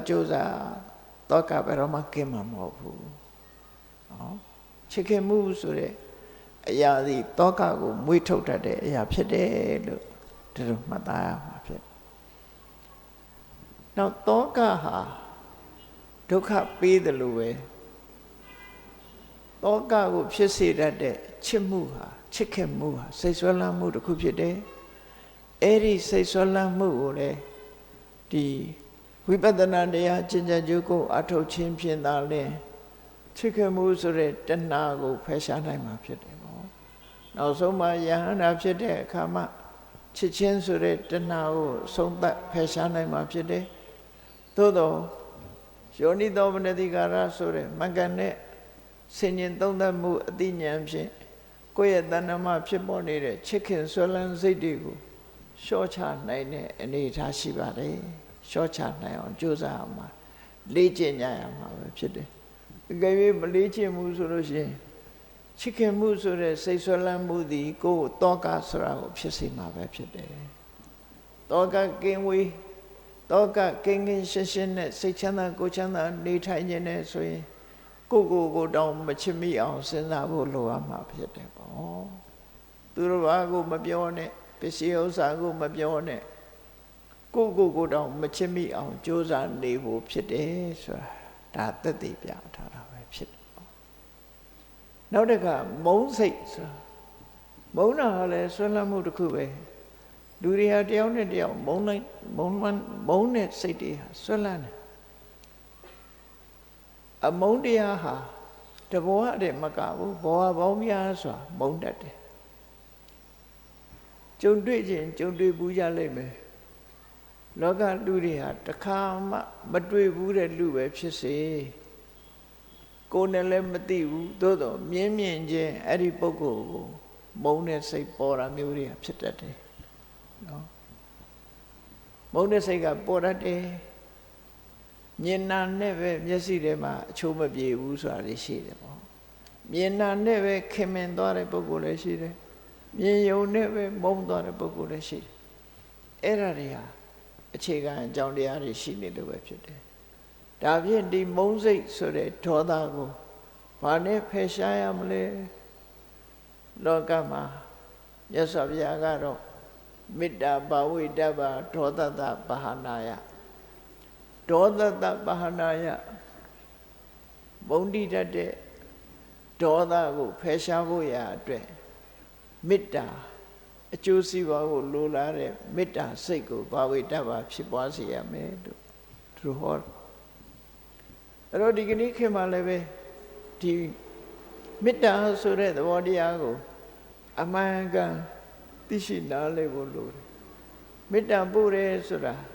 ဒီကနေ့ခေတ်မှာပြောနေကြတာမေတ္တာပို့ခံရတဲ့လူတွေချမ်းသာဖို့မေတ္တာပို့တဲ့လူကချမ်းသာဖို့ဆိုတာကိုလူတွေဟာချမ်းသာဖို့အစဉ်ပြေဖို့အတွက်ပြောလို့ရှိကြတယ်လေဘုန်းကြီးတွေတွေ့ရင်လည်းတပည့်တော်မေတ္တာပို့ပေးပါကျမ်းမာခြင်းလည်းမေတ္တာပို့ပေးပါဒီလိုအဲ့လိုမေတ္တာကိုခံယူပါတယ်ဆိုပြီးတော့လူတွေဟာမေတ္တာကိုအဲ့လိုပြောနေကြတကယ်ကတော့မြတ်စွာဘုရားဟောတဲ့တရားကိုသိချာကြည့်မယ်ဆိုရင်မေတ္တာဘာဖြစ်လို့ပွားရမှာလဲဆိုရင်လူတယောက်သားတစ်ဖက်သားချမ်းသာဖို့အတွက်လားကိုချမ်းသာဖို့အတွက်လားဆိုရင်စဉ်းစားကြည့်မယ်ဆိုရင်မေတ္တာပို့လို့မချမ်းသာဘူးလားဆိုတော့ချမ်းသာမှာပေါ့သို့တော့မြတ်စွာဘုရားရဲ့ဥတည်ချက်ကမေတ္တာကဘာအတွက်ပွားတာလဲဆိုရင်ရှင်တွေကအမုန်းတရားပျောက်ဖို့ပွားရမှာဖြစ်တယ်အဲ့ဒီဥတည်ချက် target လို့ခေါ်တယ်ပြစ်မှတ်ကိုမရောက်ဘူးတော်များများကမေတ္တာပို့ရင်ချမ်းသာမယ်လို့ထင်ပြီးတော့မေတ္တာဘက်ကိုသွားနေကြဆိုလိုတာက ကိုယ့်ရင်နဲ့ဘာကြောင့်မေတ္တာဖြစ်စေရတယ်လဲဆိုမုန်းတီးတဲ့စိတ်ပြောင်းအောင်မေတ္တာပွားရမှာဖြစ်တယ်ကိုယ့်ရင်ထဲမှာအမုန်းစိတ်မရှိအောင်လွတ်ဆောင်ခြင်းတစ်မျိုးဖြစ်လို့မုန်းစိတ်မပြောင်းမချင်းကိုယ့်ရင်ထဲမှာမေတ္တာနဲ့မုန်းစိတ်ကိုဖြောင်းနိုင်အောင်လုပ်ရမယ်ဘယ်သူချမ်းသာအောင်မေတ္တာပို့တာမဟုတ်ဘူးဘယ်သူတဦးတယောက်စီးပွားရေးဆင်ပြေအောင်ကျမ်းမာအောင်မေတ္တာပို့ရတာမဟုတ်ဘူးမြတ်စွာဘုရားစကားအရမေတ္တာဘာဝိတ္တဘာဒေါသတဘာဟနာယကိုယ့်ရင်ထဲမှာရှိနေတဲ့ဒေါသဆိုတဲ့အမုန်းတရားကိုဖယ်ရှားနိုင်မှုအတွက်မေတ္တာပွားရမှာဖြစ်တယ်ပေါ့ကျန်တာကအဓိကမဟုတ်ဘူးဒေါသပျောက်ဖို့ရအဓိကကြတယ်ပေါ့ဒါကြောင့်မုန်းစိတ်မုန်းတီးခြင်းဆိုတဲ့စိတ်ဆွဲလန်းမှုပျောက်အောင်ဘာလုပ်ရမလဲမေတ္တာပွားရမှာဖြစ်တယ်ပေါ့အဲ့ဒါလက်တွေ့ကြတဲ့အရာတစ်ခုပဲမေတ္တာဘာဝနာပွားများအထောက်တဲ့ပုဂ္ဂိုလ်တွေဟာရှင်တဲ့နှလုံးထဲမှာအမုန်းစိတ်တွေဟာလျော့ပါသွားပြီးနောက်ဆုံးဘဝတန်တရားမှာဘယ်သူကိုဖြစ်မုန်းတယ်ဆိုတဲ့ဒေါသမပြီးပြင်းတော့ပဲဒေါသပုံရိပ်တွေပါပျောက်သွားနိုင်တယ်ပေါ့ဒေါသပုံရိပ်ဆိုတာအယုတ်ဆိုးအကြည်တန်တဲ့လူဖြစ်တယ်ပေါ့မေတ္တာပုံရိပ်ကဖြစ်လျက်ဘဝမှာဒီမေတ္တာမျက်လုံးနော်ချစ်ခင်သောမျက်လုံးပြုံးတဲ့မျက်နှာမျိုးရရှိတာဖြစ်တယ်ပေါ့အဲ့တော့မေတ္တာမျက်လုံးတို့ချစ်ခင်သောမျက်လုံးတို့နှလုံးသားရဲ့အေးချမ်းမှုတွေဟာမေတ္တာရဲ့လွှမ်းမိုးအောင်မှုအောက်မှာရှိတယ်ဒေါသဆိုလို့ရှိရင်ရန်လိုတဲ့အကြည့်နဲ့ကြည့်မယ်ရန်လိုတဲ့အပြောတွေပြောမယ်ရှင်ထဲမှာပူလောင်မှုတွေနဲ့နေတာဖြစ်တယ်ဒါကြောင့်မေတ္တာကိုစနစ်တကျပွားဖို့လိုအပ်တယ်ပေါ့မေတ္တာပွားရဲဆိုကြတဲ့ကကိုယ့်အကူအမှန်ကန်ဖြစ်အောင်မလုပ်အောင်ငါရင်ထဲကမုန်းတီးတဲ့ဒေါသဘယ်တိုင်းတာအထိရှိသလဲငါနဲ့မတည့်တဲ့လူတွေ့ရင်မုန်းသေးသလားမုန်းသေးနေသေးရင်ငါမေတ္တာမအောင်သေးဘူးဆိုတော့တတိထားမှာဖြစ်တယ်ကိုမုန်းတယ်ဆိုတာဘယ်သူပေါ်မှာမရှိတော့ဘူးနောက်ဆုံးကိုနဲ့မတည့်တဲ့လူရန်ဖြစ်ဖူးတဲ့လူကိုရန်လှုပ်ဖူးတဲ့လူဟာအစပြီးတော့ဘယ်သူပေါ်တွေးကြည့်လိုက်မုန်းတီးတဲ့စိတ်မပေါ်တော့ဘူးဆိုမှကိုမေတ္တာအောင်တယ်လို့ပြောရမှာပဲဖြစ်တယ်မေတ္တာဘာဝိတ္တဘာဒေါသတဘာနာယအမုန်းဒေါသကိုဖယ်ရှားဖို့အတွက်မေတ္တာကိုပွားပါလို့မြတ်စွာဘုရားဟောကြားခဲ့တာဖြစ်တယ်ပေါ့ဒီမှာလည်းပဲတန်တရားမှာမုန်းစိတ်ကင်းပြီးတော့ထာဝရသဘောကောင်းနေတဲ့ပုဂ္ဂိုလ်မျိုးတွေလည်းပဲရှိနေတတ်တယ်ပေါ့ဘယ်သူကိုမှစိတ်မဆိုးဘူးစိတ်မဆိုးတဲ့လူကိုလူတွေကပြောကြတယ်သဘောကောင်းလိုက်တာသဘောကောင်းလိုက်တာဘယ်လူတွေကသဘောကောင်းတာတော့ဆိုရင်ထဲမှာမေတ္တာရှိတဲ့လူကသဘောကောင်းတာစိတ်တူတဲ့လူတော့မပြောလိုက်နဲ့ထိခနဲ့ဆိုဒေါသထွက်လာအဲ့တော့လူတွေလားလို့ဆိုမဟုတ်ဘူးတရိစ္ဆာန်တွေလည်းထို့တူပဲနော်ခွေးတွေဆိုလို့ရှိရင်ရန်လိုတတ်တဲ့ခွေးကမျက်ချောင်းနှိနဲ့ကြည့်တယ်လူတကာလာဟောင်းတယ်ကြိုက်ချင်တယ်တချို့ခွေးကြလူမြင်ရင်အမီးနံတယ်ပြုံးတယ်ခွေးပြုံးတာတော့မြင်မှုကြမှာပါနေရွက်ကလေးနောက်ကပ်ပြီးတော့ပြုံးပြတာနော်ကျောင်းတွေဘာတွေကတော့ပြုံးငယ်တယ်ခွေးကတော့ပြုံးတတ်တယ်အဲ့ဒါလို့မေတ္တာရှိလာပြီဆိုရင်ပြုံးပြနိုင်တဲ့အနေအထားမျိုးဖြစ်လာရှင်ထဲမှာဒေါသဆိုတာမရှိဘူးအဲ့တော့ငှက်တွေတောင်မှပဲဒေါသကြီးတဲ့ငှက်ရှိတယ်နော်အင်္ဂရိဘဆိုတာဟိုကျန်တဲ့အရာတွေအကုန်လုံးလိုက်ပြီးတော့ဒေါသဖြစ်နေတဲ့ငှက်လည်းရှိတာဟိုတိရစ္ဆာန်တွေမှာလည်းပဲရှိတယ်နောက်ဆုံးမှာဒီဘယ်သူမှရံမလုပ်ပါဘူးဆိုတဲ့နွားတွေအေးဆေးပါတယ်မျက်စားပြီးအေးဆေးဆေးနေတယ်ဆိုတဲ့နွားတောင်မှပဲဒီရှင်ထဲကဒေါသရှိတဲ့နွားဟာတရှုရှုနဲ့ဟိုလူခွေဒီလူခွေခွေချင်တယ်နွားချင်းချင်းနဲ့ခွေချင်သဘောကောင်းတဲ့နွားကတော့ဘယ်သူမှမခွေဘူးအဲ့ဒါလို့ဘဝတန်တရားမှာသဘောကောင်းသူနဲ့သဘောမကောင်းသူဒါပေါ်နေတာလူတွေထဲမှာလည်းပဲထို့တူပဲဒီလူကတော့သဘောကောင်းတယ်စိတ်တွေသဘောထားနေတာထိုင်တာအေးဆေးတယ်ဆို မေတ္တာနဲ့နေတဲ့လူကအေးဒီလူတော့တော့မပြောနဲ့ထိကနေရှိဆိုဒေါသထွက်လာအဲ့လိုလူတွေလည်းရှိဒါကြောင့်မို့ကိုယ့်ဘဝမှာကိုယ့်ရဲ့စိတ်အခြေအနေတစ်ခုကိုကြည့်ပြီးတော့စိတ်တူတတ်တယ်ဆိုလို့ရှိရင်ပြင်မို့လို့အပ်တယ်ပေါ့စိတ်တူတတ်ပြီဆိုရင်မေတ္တာဖိပြီးတော့ပွားပါစိတ်တူတတ်တယ်ဆိုတဲ့ဒေါသမျိုးကိုယ်တဏ္ဍမှာမဖြစ်အောင်ခရူးဆိုင်ပြီးတော့ထိမ့်သိမ်းဆော့ရှော့အောင်မှာဖြစ်တယ်အေးရှေးရခင်ကာလတုန်းကအခုလိုမေတ္တာများများပွားလာတဲ့ပုဂ္ဂိုလ်တွေဟာဒီရှင်ထဲကဒေါသဟာဘဝနဲ့ခြီးပြီးတော့ပျောက်ကင်းနေတတ်တယ်ရှင်ထဲမှာဒေါသမပေါ်ပြီးသဘောကောင်းတဲ့ပုဂ္ဂိုလ်မျိုးတွေဖြစ်တယ်အဲ့ဒါနဲ့ပတ်သက်ပြီးတော့သူ့ရဲ့ဘဝအတွေ့အကြုံကိုပြောပြတဲ့အခါမှာအရကောဟုတ်တော်ဝါမေတ္တာစိတ်တံတတ္တဝတ္တာနိဘာဝယေတတ္တကပ္ပိပြမနောပြမလောကေတတ္တမအကောဒနောဟာသူဟာဘယ်တော့မှစိတ်မဆိုးဘူးတဲ့ဘာကြောင့်စိတ်မဆိုးဘူးတာတုံးဆိုအတိတ်ဘဝတုန်းကအရကဆိုတဲ့ဆရာကြီးတူဖြစ်ခဲ့တယ်ယသိဆရာကြီးတူဖြစ်ခဲ့တယ်အဲ့ဒီယသိဆရာဖြစ်တဲ့အချိန်တုန်းက9 နှစ်ကြာအောင်မေတ္တာဘာဝနာနဲ့လွှမ်းထုံခဲ့ဘူးတယ်ပေါ့မေတ္တာကိုလေ့ကျင့်ခဲ့တယ်9 နှစ်လေ့ကျင့်ထားတဲ့မေတ္တာဆံရဲ့စွမ်းကြောင့်သူဟာဒီဘဝမှာဒီရှည်လျားတဲ့ကဘာပေါင်း9 ကဘာထိအောင်ပြမပြေမှာစိတ်လုံးဝမဆိုးဘူးတဲ့ပုဂ္ဂိုလ်အနေနဲ့ဖြစ်ခဲ့ဘူးတယ်နော်ကဘာနဲ့ခြီးပြီးတော့စိတ်မဆိုးဘူးတဲ့ပုဂ္ဂိုလ်ဖြစ်ဖို့ဆိုလွယ်တာမဟုတ်လေပြမပြေရောက်သွားတဲ့အခါမှာပြမလောကမှာနေတဲ့အခါမေတ္တာကရုဏာမုဒိတာဥပေက္ခဆိုတဲ့ပြမစိုးတရားနဲ့နေတဲ့ပြမတွေမှာစိတ်ဆိုးတယ်ဆိုတာတစ်ခါမှမရှိဘူးအဲ့တော့လောကမှာစိတ်ဆိုးခြင်းတောင်မေ့သွားတော့တဲ့အနေအထားမျိုးရှိသွားစိတ်ဆိုးတယ်ဆိုတာဘယ်လိုဖြစ်တာကိုစိတ်ဆိုးတယ်လို့ခေါ်ရမှာတော့ဒေါသဆိုတာဘယ်လိုဟာတော့လို့မေးယူရလောက်သူ့ရဲ့ရင်ထဲမှာပျောက်ကွယ်သွားတယ်သို့သောဒေါသအမြင့်ပါပျောက်ကွယ်တာတော့အနာခံအဆင့်ရောက်သွားရင်တော့လုံးဝဒေါသပျောက်ကွယ်သွားတယ်လို့ဆိုရအဲ့တော့ဒီပုဂ္ဂိုလ်ကတော့အရကဆိုတဲ့ယသိဖြစ်တဲ့အချိန်တော့သူဟာ9 နှစ်တိတိမေတ္တာဘာဝနာကိုပွားခဲ့တာဖြစ်တယ်မြတ်စွာဘုရားကလည်းမေတ္တာဘာဝနာရဲ့ကောင်းကျိုးကိုဟောခဲ့တာရှိတယ်မေတ္တာဘာဝနာပွားတာဟာတဲ့ဒီအဝိဓမ္မအရေးကြီးလို့ဝေလာမသုတ်တံမှာအကောင်းဆုံးကုသိုလ်ဆိုတာကိုအစဉ်စဉ်ဖော်ပြတဲ့အခါမှာနော်ကျောင်းကြီးဆောက်လှူတဲ့ကုသိုလ်ဟာဒီအများအတွက်အရလေးမျက်နှာမှာလာတဲ့တန်ခါသုံးမဟုတ်အလုံးအတွက်နားခိုဖို့အဆောက်အဦတစ်ခုဆောက်လှူတယ်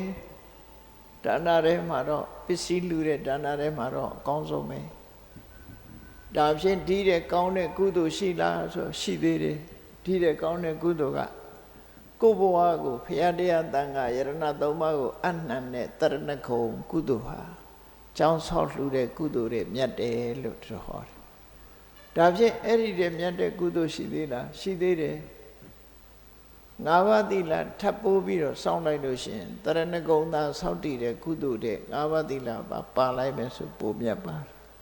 ဒါဖြင့်အဲ့ဒီတဲ့မြတ်တဲ့ကုသိုလ်ရှိသေးလားလို့ဆိုရှိသေးတယ်ဘယ်ကုသိုလ်တုံးဆိုနန္တာလေးတရှူလောက်အချိန်ပိုင်းလေးပဲဖြစ်စေမေတ္တာဘာဝနာပွားပါတဲ့နန္တာတရှူဆိုတာမြမပြေကလူတွေသဘောပေါက်ပါတယ်တဏခါသွေးကြောက်ပြင်းပေါ်မှာတဏခါလေးသွေးပြီးတော့လက်ကလေးနဲ့ယူပြီးနှာဝတိတ်ပြီးတော့ရှူလိုက်တဲ့အချိန်ပိုင်းနန္တာတရှူလို့ခေါ်တယ်နော်အဲ့ဒီအချိန်ပိုင်းလေးပဲဖြစ်စေကိုယ့်ရင်ထဲမှာဒေါသပျောက်သွားအောင်မေတ္တာပွားလိုက်မယ်ဆိုရင်အဲ့ဒီကုသိုလ်ဟာခုနပြောတဲ့ကုသိုလ်တွေလည်းမြတ်တယ်။ဘာကြောင့်မြတ်တာတော့လို့ဆိုခုနကတရဏဂုံနဲ့သီလကသီလကုသိုလ်များတာဖြစ်တယ်။ကျောင်းလူတာကဒါနကုသိုလ်တရဏဂုံနဲ့သီလကသီလကုသိုလ်။ဟောဒါနတဲ့သီလကမြတ်တယ်။မေတ္တာဘာဝနာပွားရကြတော့သမထဖြစ်သွားတယ်။ဟော ဘာဝနာဖြစ်သွားတယ်ဒါကြောင့်မို့လို့မေတ္တာဘာဝနာဆိုတဲ့ဒါနသီလဘာဝနာသမထဘာဝနာပုံမြတ်တယ်ဆိုဒါဖြင့်ဒီတဲ့ကောင်းတဲ့ကုသိုလ်ရှိသေးတာဆိုရှိသေးတယ်အဲ့ဒီကုသိုလ်ကဘာလို့ဆိုဝိပဿနာကုသိုလ်လောကကြီးကမမြဲဘူးဆိုတာကိုအချိန်တိုင်းတာလေးတစ်ခုအတွင်းမှာပဲလက်ဖြစ်တည်းအချိန်လောက်တိုးတောင်းတဲ့အချိန်လေးပဲဖြစ်စေကိုတယောက်တည်းနေတဲ့အချိန်လေးမှာစဉ်းစားလိုက်ပါဝိပဿနာဉာဏ်လေးဖြစ်အောင်ငါဟာတဖြည်းဖြည်းအိုမင်းလာတယ်နော်ငါမှလည်းသိခြင်းသဘောရှိတယ်သိခြင်းတရားကိုငါမလွန်ဆန်းနိုင်ဘူးနေ့စဉ်ငါတဏ္ဍမှာရှိတဲ့ယုတ်တိနတ်နဲ့ဟာအလုံးဟာပြောင်းလဲနေတဲ့အရာသာဖြစ်တယ်ငါနဲ့ငါပတ်ဝန်းကျင်မှာရှိတဲ့သင်္ခါရတရားအလုံးဟာလည်းဘယ်အရာမှမမြဲဘူး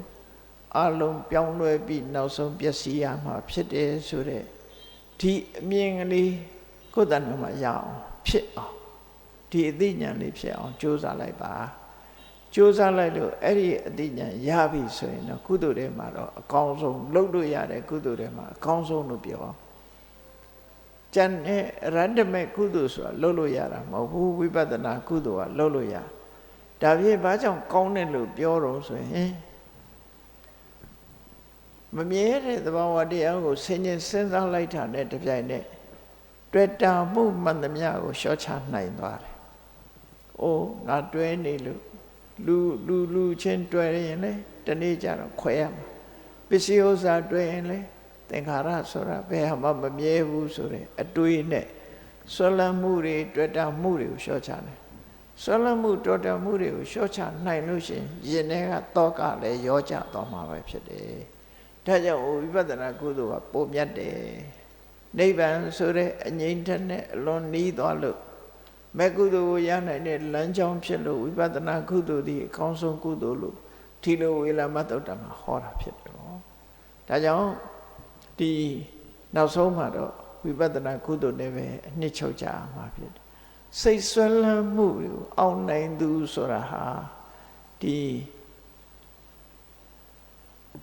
ဒီမှာပါထားတဲ့ဇလံအတိုင်းနံပါတ်1ကမနာလိုဝန်တိုးတဲ့စိတ်ဆွဲလန်းမှုအယက်သေးစားတောက်စားပြီးတော့စိတ်ဆွဲလန်းမှုနော်ချစ်ချင်းဖြင့်စိတ်ဆွဲလန်းမှုမုန်းတီးခြင်းလို့ဆိုတဲ့စိတ်ဆွဲလန်းမှုလူလောကကြီးတစ်ခုလုံးကိုလွှမ်းခြုံပြီးလူအတိုင်းဝိုင်းလူအဖွဲ့အစည်းတွေကိုဒုက္ခပေးနေတဲ့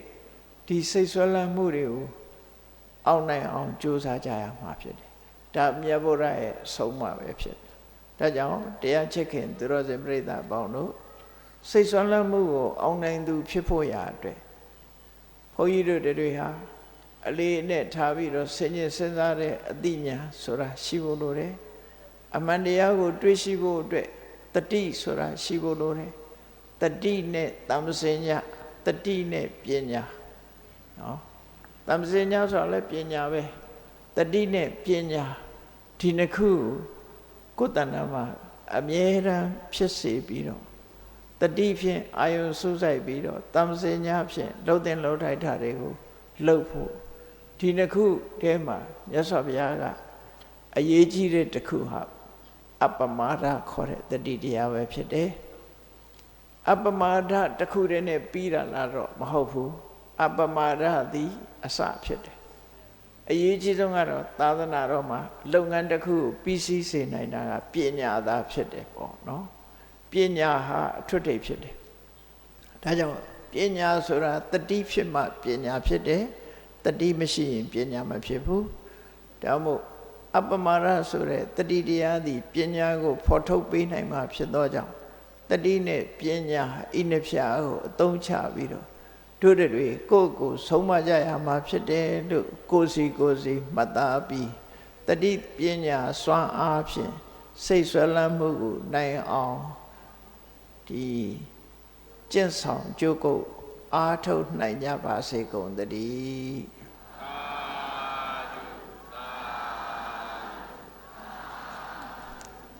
မေတ္တာပို့ရအောင်တတ္တဝါများစွာဖေးရန်กว่าချမ်းသာကြပါစေ တတ္တဝါများစွာပြီးရန်ကွာချမ်းသာကြပါစေမေတ္တာရေချမ်းသုံးငါဖြံငြိမ်းချမ်းကြပါစေမေတ္တာရေချမ်းသုံးငါဖြံငြိမ်းချမ်းကြပါစေသက်ရှိကျမ်းမာစိတ်ချမ်းသာလူရဆန္ဒပြေပါစေသက်ရှိကျမ်းမာစိတ်ချမ်းသာလူရဆန္ဒပြေပါစေဓမ္မောတရံပိဝိတဝါနဝိတာတဗ္ဗေတမုဟတာအာဇရမရာတိတိဘာဝံနိဗ္ဗာနံယန္တုတာရောဓမ္မောတရံလောကဝတ္တောသမောဟစိတ်တောကင်းပြောက်ကြည်အေးတရားစေကိုပိဝိတဝါဝန္တာရှင်ပြတောက်ကြရနာကြရဂုံသောကြောင့်ဝိတာတဗ္ဗေပူဇာခြင်းနောင်ကိလေသာဆေရတောက်ဟုသမျှတို့သည်သမုဟတာပိဉ္ကြဘက်တွင်ရေမတင်တဲ့ကဲ့သို့ကိစ္စင်လွင်ပြောင်းပေမရောက်အောင်ပဲဖြောင်းအကုန်သည်ဟွန်တုစင်စစ်မသွေဖြစ်ကြပါစေကုန်တည်းအစရမရံအိုခြင်းလဲကွာနာခြင်းလဲကင်းသေးခြင်းလဲရှင်းထသောတိတိဘောကိလေသာဟုပုခတ်သိကင်းကြီးရာအစစ်ဖြစ်ပေထသောနိဗ္ဗာန်နိဗ္ဗာန်ဟုခေါ်ဤမြို့တော်သို့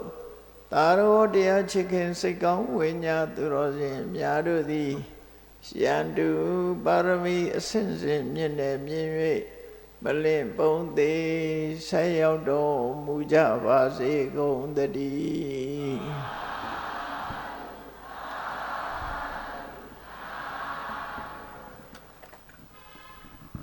ဘုရားတပည့်တော်ယုသေးစွာလျှောက်ထားပါသည်ရှင်ဗျာအစီအစဉ်ရဓမ္မပူဇာစက္ကန့်လူတန်းချင်းစီစဉ်ဖြစ်ပါသည်ရှင်ဗျာဆရာတော်ဤကပ္ပယကာရကဖြင့်ဘုစိမ္မာနာယကကြီးဘဘဥတန်းညွတ်မှဆောင်ရွက်ပေးပါရန်နှင့်9ရက်သားသမီးစုပေါင်းဒီကနေ့ညလူတော်ငွေကျပ်218သိန်း5000နဲ့အမေရိကန်ဒေါ်လာ100တို့ဟာတီတကူဥမြင့်အောင်မှစက္ကန့်လူတန်းပေးပါရန်လေးစားစွာဖြင့်ပန်ကြားပါသည်ရှင်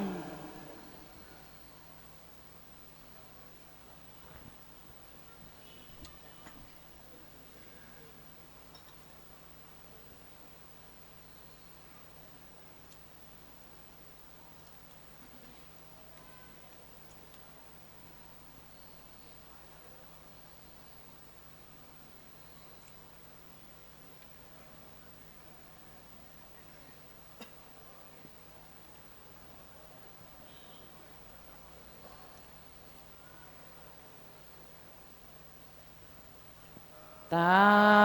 ဓုသာဓုသာဓုမှန်လားပါဗျာဓမ္မပူဇာ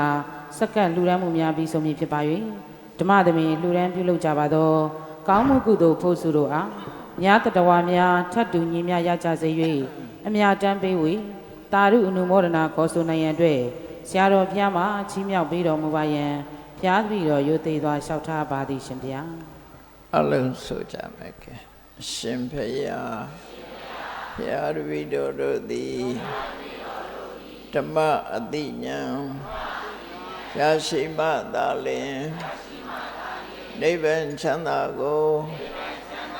မျက်မှောက်ပြုနိုင်ပါသောကြောင့်ဓမ္မအတိညာရရှိစေရန်ရှိတန်ညလျက်ဓမ္မသဘင်ရှင်ရင်ကျင့်ပါပြုလုပ်ကြ၍အဝတ္တဒါနာဓမ္မဒါနာတရားအလှတော်ကိုပေးလူကြပါကုန်၏တရားတော်မြတ်ကိုယုသေးလေးမြတ်စွာမမတ်သားသာအာယုထားလျက်နာကြားကြပါကုန်၏